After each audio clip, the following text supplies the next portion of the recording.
साहित्य निधि में आज सुनिए देश की सुप्रसिद्ध कथाकार मधु कांकरिया जी की लिखी हुई कहानी चिड़िया ऐसे मरती है। बात उन युवा और भटकते आवारा दिनों की है जब हम अक्सर भिड़ जाया करते थे। देश, समाज और राजनीति पर बतियाते बतियाते औरत पर आ जाया करते थे। मेरे मित्र मेघेन के बड़े भाई विजय भी उस दिन की हमारी बैठक में शामिल थे। बड़े धैर्य और खामोशी के साथ वे हमारी बहस सुन रहे थे, पर जब हमारी बातें भटकती हुई औरत पर अटक गईं तो वे चुप्पी संभाल नहीं पाए। शायद वे घाव खाए हुए थे। उनका मत था कि औरत एक ही साथ कई समय और आयामों को जी लेती है, जबकि पुरुष ऐसा नहीं कर पाते। अपनी बात की पुष्टि के लिए उन्होंने देवदास की पारो का उदाहरण लिया, जो अतीत और वर्तमान दोनों के बीच आवाजाही कर रही थी, जो विवाह होते ही अपनी हाथी पोता गांव की जमींदारी, हवेली, पति बच्चों और सास की दुनिया भी संभाल रही थी और मन की दुनिया भी, जबकि देवदास पूरी तरह अतीत, प्रेम और स्मृतियों का ही होकर रह गया था। पारो से क्या बिछुड़ा कि जिंदगी ही हाथ से निकल गई। वे अतीत से मुक्त होते ही वर्तमान को साथ लेती हैं, इसलिए जिंदगी में हमसे कहीं ज़्यादा कामयाब होती हैं।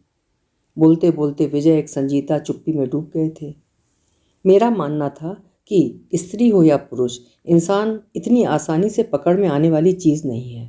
उसके संघर्ष, विकास और आत्मिक उन्नयन की कहानी हर जगह नई है, क्योंकि बहुत कुछ ये जिंदगी के दबाव, उसकी सोच, मूल प्रवृत्ति और परिस्थितियों पर भी निर्भर करता है। फिर व्यक्ति, परिवार और समाज के अंतर्निहित संबंध भी मामले को और पेचीदा बना देते हैं।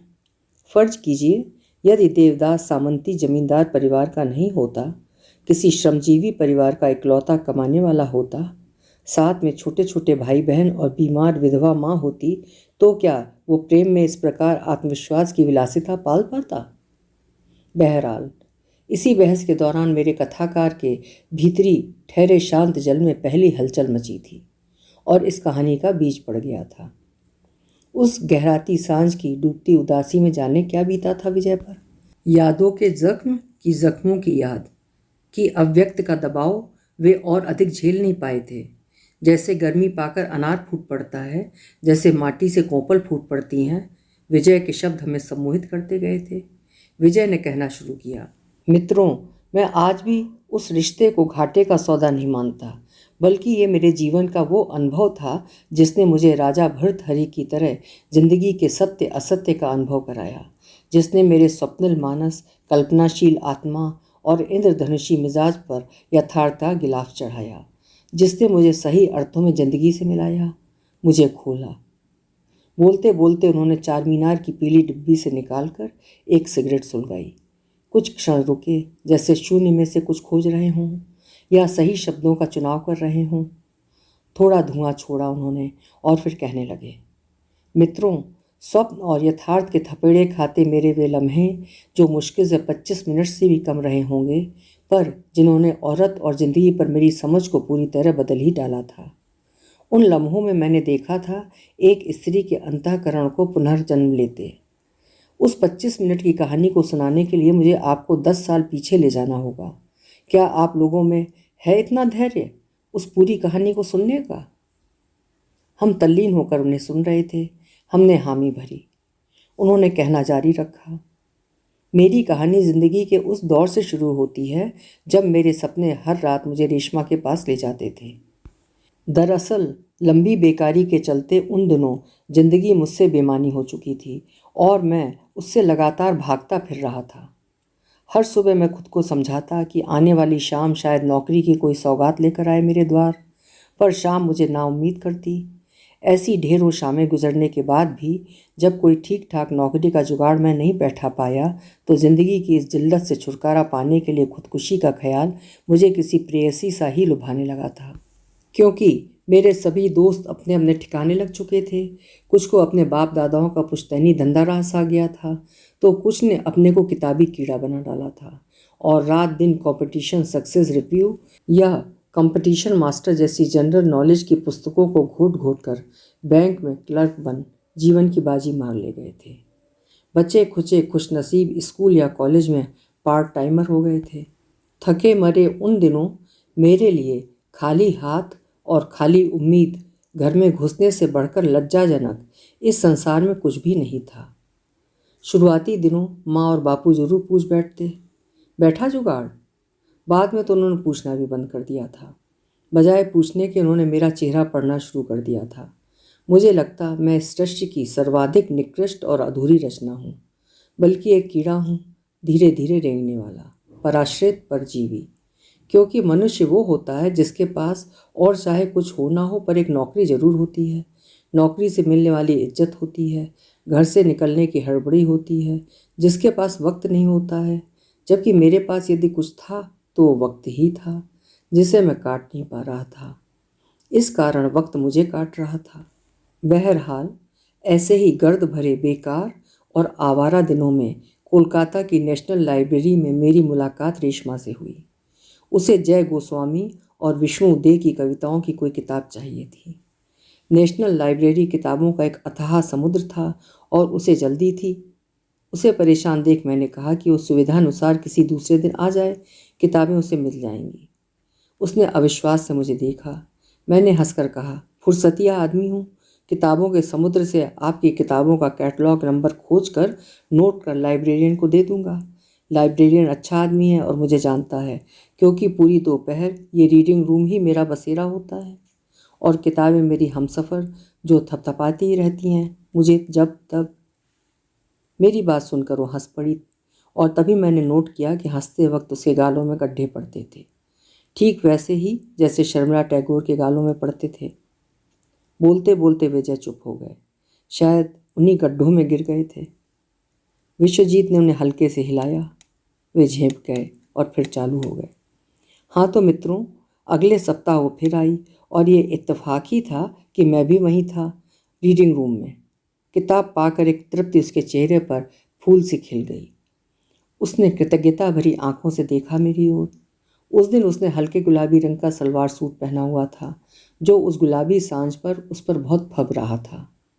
कच्चे डाव से भरी भरी और बदन से निकलती हल्की हल्की खुशबू की लहर, गोरेपन की ओर उन्मुख सांवला रंग, तीखे नैन नक्श, गहरी काली कटीली आंखें और धीमी खनकती आवाज़। वो बंगाली सौंदर्य का एक नायाब नमूना थी।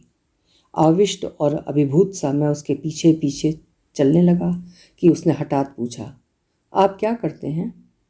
बस उसी क्षण सब कुछ चरमरा गया। मैं औंधे मुँह गिर पड़ा। किसी प्रकार शब्दों का गला घोटते हुए मैंने कहा, बेकार हूँ, नौकरी की तलाश में भटक रहा हूँ। उसने कहा कुछ नहीं, बस अपनी झील सी गहरी काली आंखें मुझ पर टिका दी।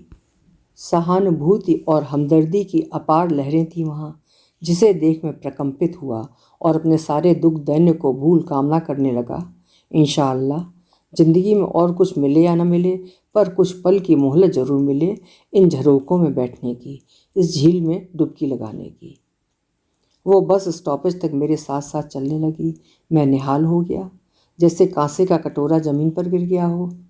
बिना उसे छुए ही मेरा शरीर झंझना उठा। पहली बार मुझे पहला सुख मिला। पहली बार चैन की तलाश में भटकते मेरे चित्त को विश्वास का ठौर मिला, क्योंकि एक लड़की थोड़ी दूरी सही मेरे साथ साथ चली थी। उन अविस्मरणीय पलों में ही मैंने जाना कि मौसम बदलते ही सपने कैसे रंग बदल देते हैं, कि स्वप्न ही जीवन के सबसे बड़े यथार्थ होते हैं। बहरहाल वो बिना बोले भी बोलती जा रही थी और मैं अपने सपनों में रंग भरने में लगा हुआ था कि स्टॉपेज आ गया।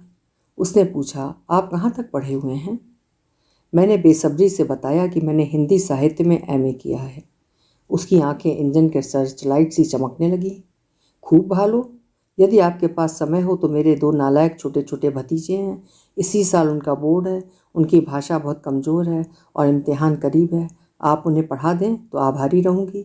बस हिंदी इंग्लिश आप संभाल लें, बाकी विषय में ठीक ठाक हैं। अंधे को क्या चाहिए? मैंने इतनी उतावली में हामी भरी कि वो हंस पड़ी। मैंने कहा, कम से कम इन जवान हाथों को बूढ़े हाथों से लेने की इस जिल्लत से तो निजात मिलेगी। वो शायद भीतर तक भीग गई थी। मेरी हताशा को पीछे ढकेलते हुए उसने मुझे मिल्टन की कविता सुनाई, they also serve who wait and stand. अर्थात वे भी सर्व करते हैं जो सिर्फ खड़े होकर प्रतीक्षा कर रहे होते हैं।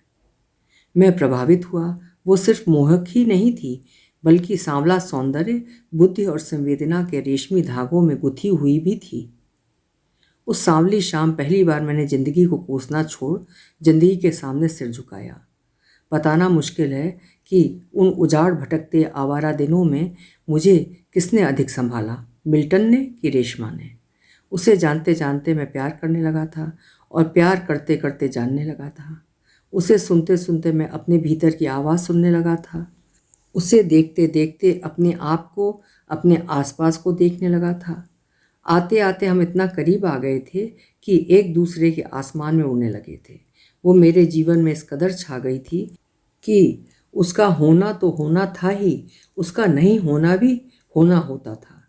जब वो साथ नहीं होती तो उसकी हंसी की लहरों पर मैं देर तक तैरता रहता और सोचता रहता कि ऐसी निश्चल हंसी ही संसार को बचाएगी। उससे मिलने से पूर्व मैं बंगालियों से बहुत चिढ़ता था। चोलबो ना का उनका कानूनी दिमाग मुझे विरक्ति से भर देता था। पर अब बंगाली मुझे दुनिया की सबसे उम्दा कौम लगती। मुझे हर बंगाली में सुभाष, टैगोर, बंकिम और नजरुल झांकते नजर आते। उत्तर कोलकाता में एक दुकान है, नेताजी। कहते हैं कि जब नेताजी को अपने प्रोफेसर को, जो बात बात पर भारतीय जननायकों की हंसी उड़ाता था, थप्पड़ मारने के अपराध में प्रेसिडेंसी कॉलेज से निकाल दिया गया था, तो उन्होंने कोलकाता के missionary college, Scottish church college में दाखिला ले लिया था, जो इसी नेताजी दुकान के पास पड़ता था। सुभाष बाबू अपने कॉलेज के दिनों में इसी दुकान पर खड़े होकर प्याजी, बैगुनी और आलू चॉप खाते थे। उस दुकानदार ने न केवल नेताजी के नाम पर अपनी दुकान का नाम नेताजी रखा, वरन हर 23 जनवरी को नेताजी के जन्मदिन के उपलक्ष्य में पूरे कोलकाता को मुफ्त में बैगुनी, प्याज और चॉप खिलाता था। बंगालियों के इसी नेताजी प्रेम से प्रभावित होकर मैंने भी 23 जनवरी को रेशमा के साथ लाइन लगाकर उस दुकान से प्याजी खाई और नेताजी को श्रद्धांजलि दी। बोलते बोलते विजय फिर भावुक हो गए। उनकी आंखों में यादों के ढेर सारे चिराग भक्क से जल उठे थे। होंठों पर उंगली रखे वे जाने क्या सोचते रहे। खिड़की से टुकड़े भर दिखते आसमान में जाने क्या देखते रहे। थोड़ी देर रुक कर मेज पर रखे गिलास से 2 घूंट गटके, आँख के चश्मे को ठीक किया और फिर कहने लगे, मित्रों, हर दिन मेरा प्यार अधिक चमकीला और विराट होता जाता था। उसे प्यार करते करते मैं उसके विचारों, उसकी संस्कृति, यहाँ तक कि उसके रीति रिवाजों और कवियों, लेखकों तक को प्यार करने लगा था। अब मैं टैगोर, जीवनदास, नजरुल और समरेश बसु को पढ़ने लगा था। माँ रसोई में होती और पूछती, क्या बनाऊं? तो मेरा मन कहता, कह दूं राधा वल्लभी बना।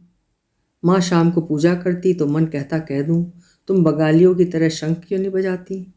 कितना मंगल में लगता है बजते हुए शंख को सुनना। घर से निकलते वक्त बहन बाई बाई कहती तो हठात मेरे मुंह से निकल पड़ता, आच्छी, अर्थात आता हूँ। एक दिन एक बंगाली कविता मेरे हाथ लग गई। बांग्लार मुख देखे आच्छी आमी, ताई देखते चाई ना आर कारू मुख। अर्थात बांग्ला का मुख देख चुका हूँ, इस कारण नहीं चाहता किसी और का मुख देखना। मैंने इतनी तब्दीली की कि इसमें बांग्लार मुख की जगह जोड़ दिया रेशमार मुख, अर्थात रेशमा का मुख। उसने सुना और वीर बहुटी बन गई। मैंने चुटकी ली, लाडो तू तो बीकानेर की केसरियाँ फीणी बन गई है। उसके रसीले होंठों पर शरारत की चिड़िया फुदकी। अपनी रसभरी चितवन से रस की धारा उड़ेलते हुए उसने मुझे देखा और नहले पर दहला मारते हुए कहा, छेले मानुष तुम ही होचो कोलकातार, अर्थात बच्चू तुम हो तो कोलकाता के। कि मैंने उसे बीच में ही लपक लिया और कहा, रसगुल्ला ना गो झाल मूड़ी, अर्थात जी नहीं मसाला मूड़ी। अपने कहे पर वो आप ही हंस पड़ी, मैं भी हंस पड़ा। हम स्टॉपेज तक साथ साथ चलने लगे। एकाएक हवाएं महकने लगीं, उसके बाल उड़ने लगे, उसके दुपट्टे का सिरा मुझे छू छू कर लौटने लगा। मैंने सांझ के झुटपुटे में उस खरगोश लड़की के नाजुक पंजों को अपनी गरम गरम हथेलियों में दबा लिया था और अपने होंठों से छुआ दिया था। मेरा रोम रोम झंझना उठा था। उस अलबेली शाम सौंदर्य, यौवन और प्रेम, ये तीनों सत्य जैसे मिलाकर मुझे मालामाल करने पर आमादा थे। मैंने महसूसा, मेरे अस्तित्व के अणु अणु ने महसूसा, मेरे रोम रोम ने कहा, ये झंझनाहट, ये आवेग, ये पुलक, ये स्पर्श, यही सत्य है। बाकी सब झूठ है, बाजार है। चलते चलते उसने पूछा, ए झालमुड़ी, तोमार बयस को तो रे, अर्थात झालमुड़ी तेरी उम्र कितनी है? मैंने कहा 11 महीने। वो चौंकी, ए माँ से की, हे राम सो कैसे? मैंने जवाब दिया, इंसान जन्म चाहे कभी ले, जीना तो तभी शुरू करता है जब प्रेम करना शुरू करता है। वाह, खूब भालो। वो एकाएक चिड़िया बन गई और चहचहाने लगी। गलियों में झूलते रोशनी के गुच्छे एकाएक जगमगाने लगे। दोस्तों, ऐसी कई अविस्मरणीय शामें मैंने उसके साथ बिताई।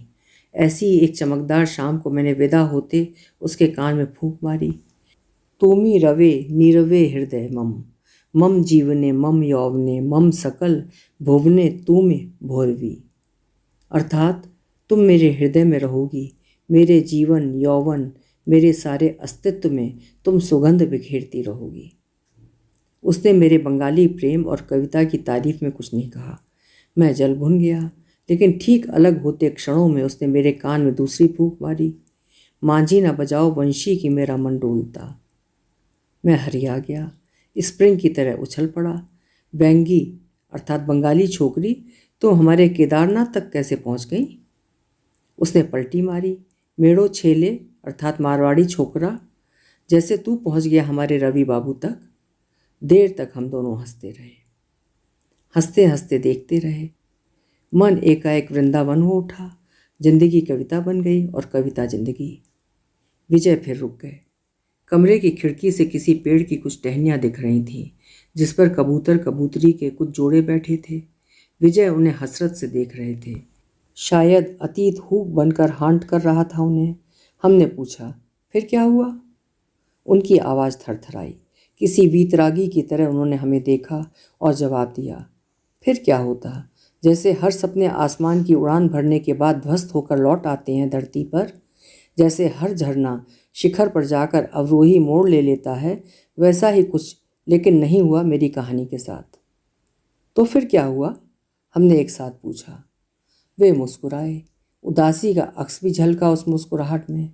धीरे धीरे जवाब आया, बहुत अद्भुत हुआ मेरी कहानी के साथ। दोस्तों, जब सब कुछ दिव्य दिव्य सा आगे बढ़ रहा था कि तभी एक गुलाबी शाम उसने छूटते ही मुझसे कहा, मुझे भगा ले चल। मैं आसमान से गिरा, क्या कह रही हो, तुम्हें भगा ले चलूं? उसने अपने उसी अद्भुत अंदाज में कहा, क्योंकि अब मामला प्राइवेट से पब्लिक हो गया है। हमारे प्रेम की खुशबू मेरे बाबा तक पहुंच चुकी है। उन्हें हर तरह की खुशबू से एलर्जी है, फिर प्रेम की खुशबू तो दूर तक करंट मारती है। मैंने उसे झकझोरा, देख मेरी जान पर आ बनी है और तू पहेलियां बुझा रही है। भालो करे बोल व्यापार टानी, अर्थात ठीक से बता मामला क्या है। वो गमगीन हो गई। पूरा सत्य तो मुझे नहीं पता, मेरी माँ हमेशा से ही बीमार रहती है। कल बाबा ने बताया कि डॉक्टरों ने जवाब दे दिया है, मुश्किल से 6 महीने की मियाद बची है। माँ चाहती हैं उनके हाथों मेरा कन्यादान हो, इसीलिए एक हीरो आ रहा है इसी रविवार को उसका उद्धार करने। यदि उसने हाँ कर दी तो इसी फागुन में। Oh no! भीतर के जंगल में न जाने कितने परिंदे जैसे एक साथ फड़फड़ाए। वो एक क्षण जैसे मेरे समूचे जीवन की पराजय का क्षण बन गया था। यदि मैं कुछ न कर पाया तो उफ! प्रेम ने रुमाल हिलाते हिलाते मेरी आंतरिक सत्ता को हिला दिया था। मुझे असमंजस, परेशानी और अनिश्चितता की नोक पर टंगा देख उसने मेरे चेहरे को अपनी हथेली में भरकर कहा, सही बता क्या चल रहा है तेरे भीतर? साथ देगा न मेरा? देख मेरो, तू कहीं जैसलमेर की बालू का टीला मत बन जाना, जो बनते बिगड़ते रहते हैं हवाओं के मूड पर, आज यहाँ कल वहाँ। मैंने उसे गले लगाते हुए कहा, नहीं लाड़ू, मैं जैसलमेर का टीला नहीं, विंध्याचल की पहाड़ी हूँ जो अटल रहती है अपने इरादों पर। उसने अपने तप्त होंठ मेरे माथे पर छुआ दिए और कानों में गुनगुनाई, पिए बिन सोना है मारो देश। मैंने उसे ठीक किया, लाड़ो सोना नहीं सूना। तूने तो कहा उसका मतलब तो है कि पिया के बिना सोना है मेरा देश। ऐसी उदास घड़ी में भी हम दोनों खिलखिला पड़े। मैं फिर चमत्कृत हुआ। वे तेजी से मेरे सपनों और मेरी संस्कृति की हिस्सेदार होने लगी थी। केदारनाथ से मीराबाई तक पहुंच गई थी, जबकि मैं रविंद्रनाथ में ही डूब उतरा रहा था। नहीं, मुझे उसका साथ निभाना है, चाहे जैसे भी हो। मैं घर चला आया और देखता रहा अपनी माँ और युवा बहन को, वृद्ध होते पिता को, अपनी 110 वर्ग फीट के सीलन भरे पलस्तर उखड़ी दीवारों वाले घर को। क्या इसमें समा सकती है मेरी रेशमा? क्या ऊँट की सगाई हो सकती है चूहे के बिल में? क्या साझे शौचालय में डिब्बा लेकर जा सकेगी वो? उफ! जो प्रेम अपनी धरती की गर्द धूल से दूर आसमान में उड़ान भर रहा है, उसे समय पूर्व धरती पर उतार दिया मैंने, तो क्या बच जाएगा वो प्रेम? उफ! मैं क्या करूं? खुले आसमान में काली चील सी उड़ती वो रात, जो बीत कर भी आज तक नहीं बीती। ठीक ही कहा है इसे आग का दरिया। यह सत्य था कि यदि मैं उसे भगाकर ले भी आता तो भूखा मरने की नौबत नहीं आती, क्योंकि तब तक एक काम चलाऊ नौकरी मुझे मिल गई थी। पर मैं डर गया था, जिंदगी से दूर, अपने परिजनों के सामने जिंदगी को इतनी जल्दी अपने आगोश में लेने से। भोर के अर्ध जागते सोते पलों में चेतन अवचेतन के संधि स्थल पर कोई झुटपुटा सा आलोक कौंधा और जैसे मुझे चेतावनी दे गया, यदि इस चांद को मैंने धरती पर उतार दिया तो सब कुछ चौपट हो जाएगा। अगली शाम पानी में डोलते जहाज की तरह अपने डावाडोल चित्त के साथ जब मैं पहुंचा उसके पास, तो वो जैसे भागने को तैयारी बैठी थी। छूटते ही उसने पूछा, तो कब भाग चलूं? मैं जम गया। एक मन किया कह दूं चल अभी, पर तुरंत ही कबूतर के दड़बे जैसा घर स्मृत में कौंध गया, जहां सुबह ही वृद्ध पिता ने उल्टी कर दी थी। तो मुझे तब तक बाहर खड़ा होना पड़ा था जब तक माँ ने फिनाइल से पोछा मार दुर्गंध को पछाड़ नहीं दिया था। मेरे मुंह से निकल पड़ा, मुझे 6 महीने का समय दे लाडो, तब तक एक छोटा सा घर ढूंढ लूंगा। तेरे जैसे चांद को उस अंधेरे में कैसे रखूं? 6 महीने?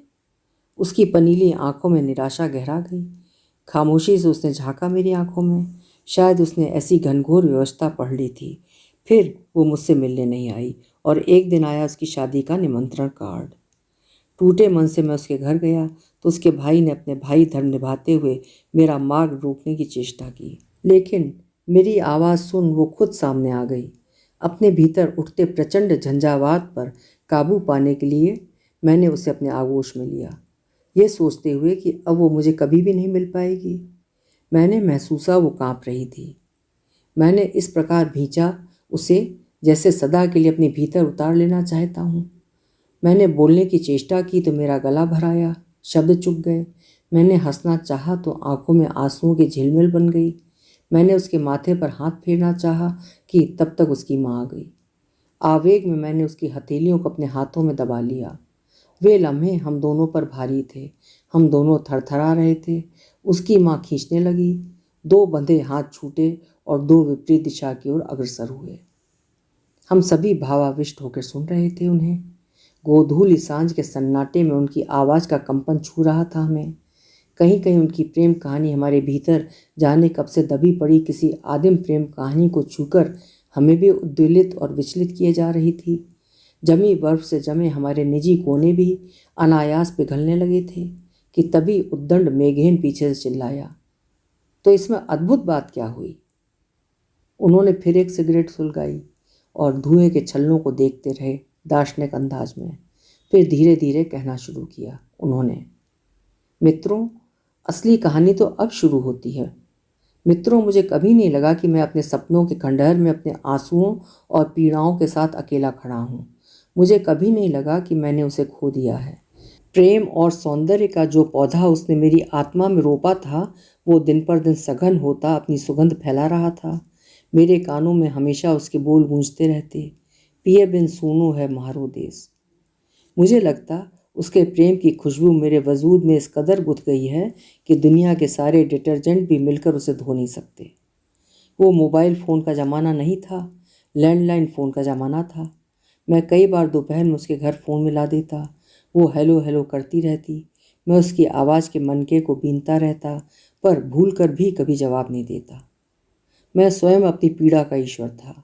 इस कारण नहीं चाहता था कि उसके संसार में मेरे चलते कुछ भी खलबली मचे। नदी की उदास धारा की तरह दिन बीतते रहे। समय दौड़ता रहा, लेकिन मैं वहीं का वहीं खड़ा रहा। हर रात वो मेरे सिरहाने आकर खड़ी हो जाती। उसके ख्याल मेरे ख्वाब बन जाते। उन ख्वाबों के पंख झड़ते भी तो मैं उन्हें बटोर कर वहीं चिपका देता। मैंने उन ख्वाबों के मोतियों की आप धुंधली नहीं होने दी। माँ ने कई बार शादी के लिए कई लड़कियों की तस्वीरें दिखाईं।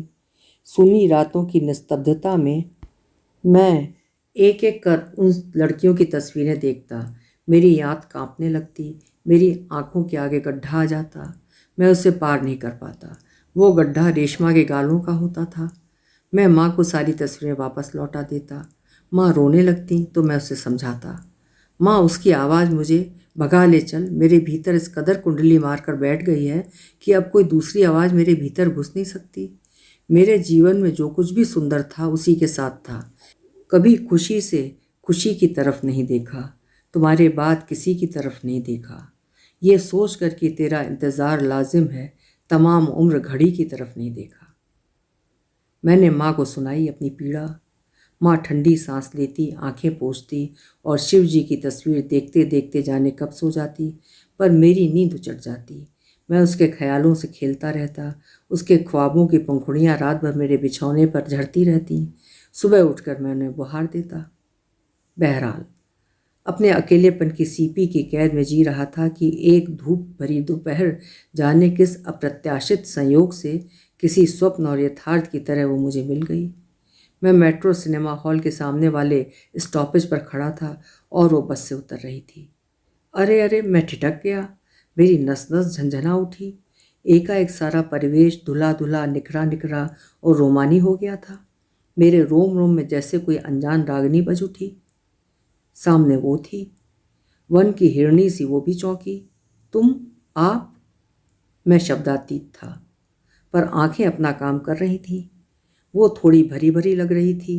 तांत की हल्के जामनी रंग की मामूली साड़ी और बिना विशेष सजावट के भी वो दमक रही थी। उसके सुख से मैं सुखी हुआ। मेरे चारों ओर सब कुछ सुंदर और जादुई था। मोहाविष्ट सा मैं उसके साथ साथ चलने लगा। एक गीत मेरे भीतर गूंजने लगा, चलो दिलदार चलें, चांद के पार चलें। तभी मुलायम मुलायम शब्दों में उसने मेरी माँ और बहन के बारे में पूछना शुरू कर दिया। मैं बेसब्री से इंतज़ार करने लगा कि वो माँ और बहन से निपट कर मुझ तक आए तो मैं उसे बताऊं, मेरा प्रेम जैसलमेर के बालू के धोरों सा नहीं, वरन विंध्याचल पर्वत सा है। देख लो, आज भी वहीं और स्मृतियों के उसी घाट पर खड़ा हूँ, अकेला। वो फिर नौकरी के बारे में पूछने लगी। उसकी आवाज़ में वही प्रेम, वही जादू था, और पलक झपकते ही फिर एक आनंद नगरी का निर्माण होने लगा था, जिसमें सिर्फ मैं था और वो थी। उसने कहा, चलिए कहीं बैठकर चाय पीते हैं। मैं निहाल हो गया। आज बहुत सारा जी लूँगा मैं। थोड़ी देर तक सपनों का एक रंगीन खुशनुमा टुकड़ा हमारे साथ चलता रहा। भावनाओं का झीना झीना सा पुल हम दोनों के बीच बनने ही लगा था कि तभी सब कुछ कच्चे कांच सा दरक उठा। चलते चलते उसने बच्चों की एक रेडीमेड कपड़ों की दुकान के बाहर पढ़ा, भारी डिस्काउंट, आज अंतिम दिन। और जैसे उस रेशमा के भीतर से एक और रेशमा निकल आई हो, वो तुरंत दुकान में घुस गई। मैं हतप्रभ सा बाहर ही खड़ा रहा तो उसने 3/4 आंखों से मेरी ओर देखते हुए हल्के अनुरोध भरे स्वर में कहा, 10 मिनट ठहरिए।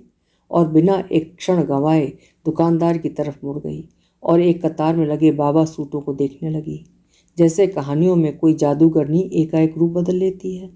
मैं उसे पूरी तरह देख भी नहीं पाया था कि उसने चोला बदल लिया था। मैं तड़प उठा, जैसे कोई तेज धार का चाकू मेरी छाती में धंस गया हो। हैरानी और अविश्वास से भरी मेरी आंखें उसी ओर टंगी रहीं। उसके चेहरे की ओर वो तल्लीन थी बाबा सूटों में। हम दोनों की दुनिया अब अलग अलग हो चुकी थी। वो पूरी तरह निरपेक्ष थी मेरी उपस्थिति से। न अतीत की कोई चांदनी छिटकी हुई थी उसके चेहरे पर, और न ही वर्षों बाद हुए मिलन की कोई उत्तेजना, न लगाव और रोमांच ही था। शायद हर सत्य अपने विरोधी सत्य में ही दम तोड़ता है। मेरे भीतर खालीपन भरने लगा था। एक दुकान के सामने चिथड़ों से लिपटा एक पैर कटा किशोर छाती के बल रेंगता भीख मांग रहा था। शायद बच्चों को चुराने वाला कोई गिरोह उसे वहां छोड़ गया था। एक अधनंगी पगली सड़क पर वहीं मूतने बैठ गई थी और पुलिस वाला उसे खदेड़ रहा था। बाबू नुमा लोगों का आना जाना था। किसी को किसी से कुछ लेना देना नहीं था। मैंने फिर देखा घड़ी की ओर। 10 मिनट की मियाद पूरी हो गई थी। मैंने देखा रेशमा की ओर। वो दुकानदार से मोल भाव कर रही थी। मेरा मन फिर मुर्दा हो गया। क्या ये वही रेशमा है जो सारी दुनिया भूल मुझ में डूब जाया करती थी, और आज इतने वर्षों बाद मिली भी तो क्या मिली? गनीमत थी तो सिर्फ यही कि इस हादसे का इकलौता साक्षी मैं ही था। धूप एकाएक असह्य हो उठी थी और बाजार में एकाएक मक्खियां भिनभिनाने लगी थीं। मैंने अंतिम बार बाजार बनी उस प्रेमिका को देखा और अनकहे का भारी बोझ लिए पराजित सा भाग खड़ा हुआ, क्योंकि पहाड़ी नदी के पत्थरों की तरह मेरे शब्द घिस चुके थे। जो कुछ मैं उससे कहना चाहता था वो सब अब बेमानी और बेसुरा हो चुका था। उनकी डूबती हुई आवाज़ जैसे किसी कुएं से आ रही थी। दोस्तों, मैंने उसे उस दिन नहीं खोया जब मैं उससे कुंवारे रूप में अंतिम बार मिला था, क्योंकि इतने वर्षों तक उसका ना होना भी मेरे लिए सुंदर था। मैंने उसे आज खोया, दोबारा मिलने के बाद। उनके अंदर कुछ कांप रहा था दोस्तों, पर मैं सचमुच आज भी उसे दोष नहीं दे पाता। आप चाहें तो इसे मेरा गधापन कह लीजिए, पर मैं यही सोचता रहता हूँ कि उसके सरोवर का पानी इतना सूख कैसे गया। कैसे लहरों के साथ दौड़ने वाली कविता, स्वप्न और सौंदर्य में ही विचरण करने वाली एक खरगोश लड़की सिर्फ दाल रोटी की ही होकर रह गई। उदासी उनके शब्दों के साथ रेंगने लगी थी। मुझे दुख है कि मैंने उसे खो दिया, पर उससे ज़्यादा दुख इस बात का है कि उसने भी अपने आप को खो दिया। बोलते बोलते विजय एकाएक रुक गए। शायद हाँफने लगे थे वे। जिंदगी में हुई ऑक्सीजन की कमी का मारा व्यक्ति ऐसे ही हाँफने लगता है। एक गहरी सांस खींची उन्होंने और बैठ गए। सुई फेंक सन्नाटे के बीच उनके शब्द भी अभी तक फड़फड़ा रहे थे। अभी आप सुन रहे थे मधु काकरिया जी की लिखी हुई कहानी चिड़िया ऐसे मरती है।